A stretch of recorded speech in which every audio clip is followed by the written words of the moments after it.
Ce qui change tout, c'est de comprendre que tu n'as pas besoin d'être parfait pour avoir de l'impact. Si tu repousses toujours le moment de publier sur tes réseaux sociaux, c'est pas toujours de la flemme parce que c'est facile de dire j'ai pas le temps, j'ai pas l'inspiration, je ferai ça demain, mais souvent ce qu'on appelle procrastination, c'est parfois juste une forme déguisée de peur. Peur de pas être assez bon, peur que ce qu'on partage soit pas assez utile ou intéressant pour les autres, ou simplement peur de ne pas être à la hauteur. Et derrière cette peur, il y a souvent un besoin très profond. C'est celui d'être validé, celui d'être rassuré, celui d'être accepté. Donc ce qui se passe, c'est que tu repousses, tu ajustes, tu cherches le bon mot, tu cherches le bon ton, la bonne accroche. Mais ce que tu retardes, c'est pas la publication.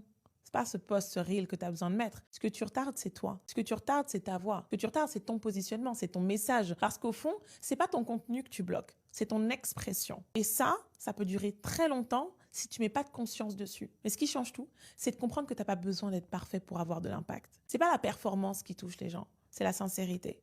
C'est la cohérence. C'est le courage de parler même quand parfois ta voix tremble un petit peu. Mais quand ton message reste dans ta tête, il ne peut aider personne. Il peut transformer personne et il ne peut pas te construire non plus. Donc l'expression, c'est pas la dernière étape en général, c'est le point de départ de tout le reste. Tu t'exprimes d'abord et tu ajustes après.